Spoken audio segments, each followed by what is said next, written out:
As autoridades da administração Joe Biden, que antes eram céticas em permitir que a Ucrânia usasse armas de longo alcance dos Estados Unidos para ataques dentro da Rússia, concordam que a liberação das armas feita por Biden cobre as consequências.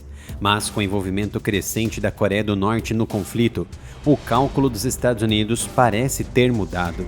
A autorização para o uso de atacantes em alvos dentro do território russo segue repetidas solicitações da Ucrânia.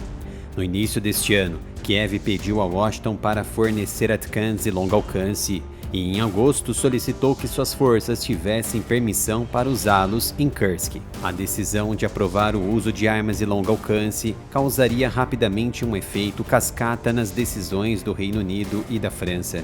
Tanto Londres quanto Paris também autorizaram a Ucrânia a conduzir ataques profundos em território russo, usando seus mísseis Scalp e Storm Shadow. Mas parece que essa determinação, inclusive publicada por mim aqui no canal, pode ter sido retirada pela alta cúpula do Reino Unido. Essa decisão dependia exclusivamente da autorização americana, que possui componentes eletrônicos nos equipamentos anglo-franceses. Uma nova postura pode ser adotada também dentro da Alemanha.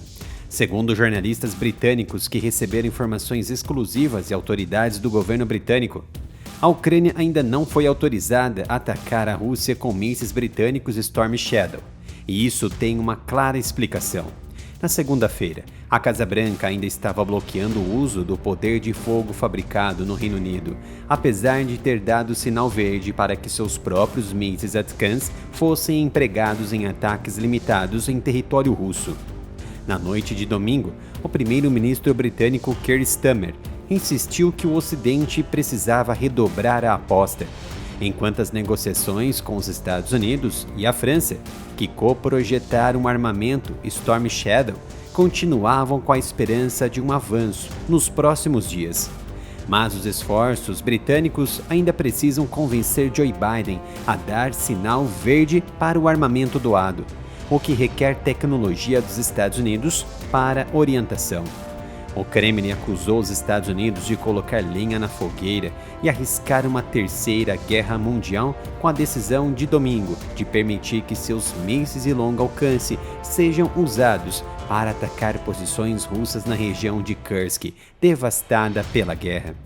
Na segunda-feira, vários aliados de Donald Trump acusaram o presidente Biden de intensificar a guerra antes de sair.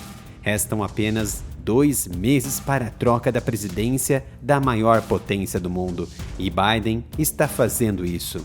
O primeiro-ministro britânico Keir Starmer vem pressionando Biden há meses, a pedido dos próprios ucranianos, para então flexibilizar o bloqueio em Storm Shadows, com o governo britânico ainda se recusando repetidamente a revelar se essa meta havia sido alcançada de fato após a permissão concedida pelos Estados Unidos, ou se ainda o Reino Unido se comporta como uma marionete dos Estados Unidos.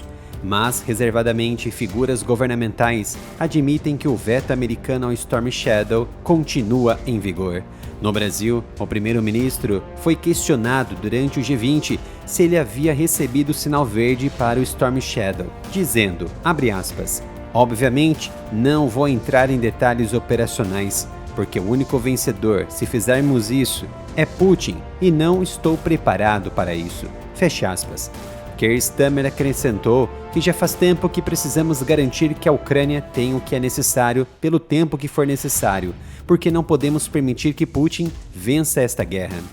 Havia rumores de autoridades britânicas em contato direto com autoridades do Kremlin. Questionado então se havia falado com Sergei Lavrov, o ministro das Relações Exteriores da Rússia, Starmer disse, não falei com a Rússia e não tenho planos de fazê-lo. O secretário de Defesa britânico John Halley disse aos parlamentares, na tarde de segunda-feira, que ele não se interessaria por detalhes sobre mísseis de longo alcance. Ele insistiu que a discussão pública sobre o assunto comprometeria a segurança operacional. De acordo com um funcionário não identificado dentro do governo britânico, o Reino Unido quer colocar a Ucrânia na posição mais forte possível para defender o seu território soberano, principalmente no próximo inverno.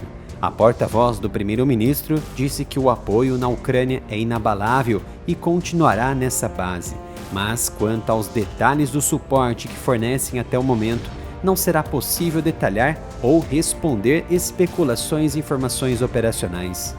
A decisão do presidente dos Estados Unidos em fim de mandato pode fazer com que mísseis de longo alcance sejam usados inicialmente na região de Kursk, onde tropas ucranianas lançaram uma incursão em território russo e o presidente Vladimir Putin reforçou suas defesas com tropas da Coreia do Norte. Alguns apoiadores da Ucrânia incentivam que o país use as armas americanas para atacar o elemento principal, a capital Moscou, a fim de colocar um ar de inferioridade aos planos de invasão de Putin. No entanto, a distância da primeira fronteira da Ucrânia até Moscou está acima do alcance das armas afegãs. A Ucrânia precisaria adentrar pelo menos 70 a 100 quilômetros adentro do território russo e assim disparar os mísseis. Há meses, o presidente Zelensky tem feito lobby com aliados ocidentais para obter permissão para atacar alvos em território russo, argumentando que ele está sendo forçado a lutar de mãos atadas, porque não consegue atingir as bases que Putin está usando para lançar ataques aéreos contra o seu país. Certamente, o uso dessas armas contra as principais bases próximas forçaria Moscou a recuar os seus caças e bombardeiros empregados nos ataques diários de mísseis e bombas planadoras em toda a Ucrânia, principalmente os bombardeiros pesados como Tu-95, Tu-160 e Tu-22, bem como importantes caças, entre eles Su-27, Su-35, afastando então o perigo das fronteiras ucranianas, que estabeleceriam novos critérios e domínios de defesa aérea. Este é o canal Analytics dedicado a assuntos de geopolítica e defesa que não foi restringido pelo YouTube. Então me dê um apoio, visite o canal, se inscreva e ative as notificações para não perder nenhum vídeo.